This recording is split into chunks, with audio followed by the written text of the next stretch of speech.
Hi friends, welcome back to my channel. ఈరోజు కాత్యాయని మాత అవతారం మాట. అమ్మవారికి ఇష్టమైంది ఏంటంటే పులిహార ఇంకా జాగ్రీ రైస్ అంటే బెల్లంతో చేసిన అన్నము. చూడండి, నేను ముందుగా రైస్ వండేసుకొని ఉంచుకున్నాను పొడిగా. అంటే కొంచెము పొడిగా ఉంటే పులిహారకి బాగుంటుంది కదా, మెత్తగా చేయలేదు.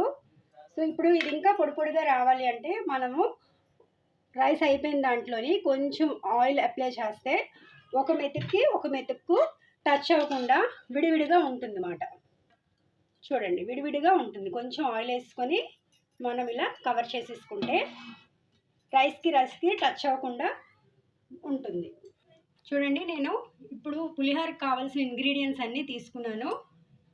ఫస్ట్గా ఆవాలు, ఎండుమిర్చి, శనగపప్పు, కరివేపాకు, ఇంకా గ్రీన్ చిల్లీ, సాల్ట్, పసుపు, అల్లం తురుము. చూడండి, అల్లం తురుము. ఇగో ఫ్రై చేసిన పలుకులు. దీని పీల్ అంతా తీసేసాను, అక్కడక్కడ ఉన్నాయి, అయినా ప్రాబ్లం ఏం లేదు. నెక్స్ట్ పిక్క తీసిన చింతపండు నేను ముందుగా నానబెట్టుకున్నాను. ఎందుకంటే ఇది నేను ఫ్రిడ్జ్లో పెడతాను కదా, అది కొంచెం హార్డ్గా ఉంటుందని బిఫోర్గా నానబెట్టినా సరే చాలా పులుసు చింతపండుది వస్తుంది. మనం ఏదైనా ఐటెం చేసుకున్నప్పుడు చింతపండుతోటి అది ముందుగా నానేసేసుకుంటే బాగా దాని రసం అంతా దిగుతుంది అన్నమాట. ఇగోండి, నెక్స్ట్ నేను ఇంగువ కూడా తీసుకున్నాను. ఇప్పుడు ప్యాన్ తీసుకొని స్టవ్ ఆన్ చేసుకుంటున్నాను. ఆయిల్ పులిహోరకి కొంచెం ఎక్కువే పడుతుంది, సో అందుకోసమే కొంచెం ఆయిల్ ఎక్కువ వేసుకోవాలా. రైస్ ఉడికిన తర్వాత కూడా నేను ఆయిల్ వేసాను కదా, సో చూసుకొని కొంచెం మనం ఆయిల్ యూస్ చేయాలా. ఇప్పుడు ఆయిల్ హీట్ అయ్యింది కదా, ఇప్పుడు నేను ముందుగా ఆవాలు వేస్తున్నాను.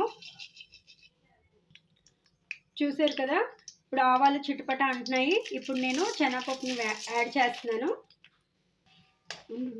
చూడండి, శనగపప్పు ఫ్రై అవుతుంది కదా, ఇప్పుడు నేను రెడ్ మిర్చి కూడా యాడ్ చేస్తున్నాను. కొంచెం కలిపేసుకొని, ఎందుకంటే రెడ్ మిర్చి లాస్ట్లో వేసాను, ఇది బేగా ఫ్రై అయిపోతుంది, అందుకోసమనే రెడ్ మిర్చి లాస్ట్లో వేసాను. చూడండి, బాగా ఫ్రై అయిపోయింది కదా, ఇప్పుడు నేను స్టవ్ ఆఫ్ చేసేస్తున్నాను. ఎందుకంటే ఈ ఆయిల్ ఆల్రెడీ హీట్గా ఉంది కాబట్టి ఇందులో ఉంచితే ఇంకా ఇది బ్లాక్ అయిపోతుంది పప్పు అంతా, అందుకోసమనే నేను స్టవ్ ఆఫ్ చేసాను. స్టవ్ ఆఫ్ చేసిన తర్వాత ఇంగువ నేను వేసేసుకుంటున్నాను. అంచనా ప్రకారంగా ఇంగువ వేస్తే సరిపోతుంది. సో ఇప్పుడు నేను ఈ రైస్లోని ఈ తాలింపు అంతా యాడ్ చేసేస్తున్నాను. ఇంకా ఎక్కువసేపు ఉంచితే ఈ పప్పు అంతా ఇంకా బ్లాక్ అయిపోతుంది, అందుకోసమే మనం వెంటనే రైస్లో వేసేసుకోవాలి తాలింపు. ఇప్పుడు గ్రీన్ చిల్లీ యాడ్ చేస్తున్నాను. ఇవి ఆయిల్లో ఫ్రై చేయలేదు, ఎందుకంటే ఆయిల్లో ఫ్రై చేస్తే దాని టేస్ట్ మారిపోతుంది. ఇలా పచ్చివి కట్ చేసుకొని మనం వేసుకుంటే చాలా కారం వస్తుంది, నెక్స్ట్ టేస్ట్ కూడా బాగుంటుంది. అల్లం తురుము కూడా నేను ఆయిల్లో ఫ్రై చేయలేదు, ఇది కూడా తురుముకున్న అల్లం అంతా ఇందులో పచ్చిదే వేసేస్తున్నాను. నెక్స్ట్ ఫ్రై చేసిన శనగపలుకులు, ఇవి తొక్క తీసేసాం కదా, ఇవి కూడా ఇందులో వేసేసుకుంటున్నాం. నెక్స్ట్ పచ్చి కరివేపాకు, ఇది కూడా ఆయిల్లో వేయలేదు, పచ్చి కరివేపాకు నేను అప్లై చేస్తున్నాను. మొత్తం వేసేసుకున్నాం కదా, ఒకసారి మనం లైట్గా ఇలా మిక్స్ చేద్దాము. స్టవ్ ఆన్ చేస్తున్నాను, మళ్ళీ ప్యాన్ వేసుకొని. ఇదిగోండి, ఇప్పుడు చింతపండు మనం నానబెట్టుకున్నాం కదా, ఈ చింతపండుది రసం అంతా మనం ఈ ప్యాన్లో వేసుకోవాలి. మనం మిక్స్ చేసుకొని మొత్తం పులుసు అంతా వేసేసుకోవాలి ప్యాన్లో. పులుసు అంతా వేసేసుకున్నాను కదా నేను ప్యాన్లో. ఇప్పుడు దీంట్లో సాల్ట్ యాడ్ చేస్తున్నాను.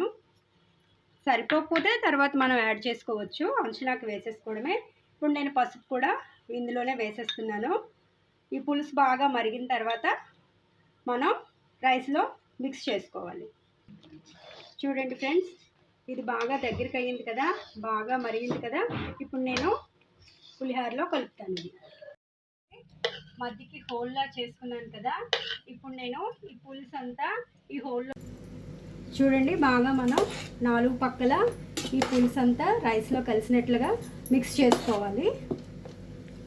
చూసారు కదా, బాగా కలపాలన్నమాట పులుసు అంతా మిక్స్ అయినట్లుగా. చూడండి పులిహార రెడీ. సో ఇప్పుడు నేను సిల్వర్ బౌల్ తీసుకొని కాత్యాయని మాతకి నైవేద్యం పెట్టేసుకుంటాను. Thank you friends.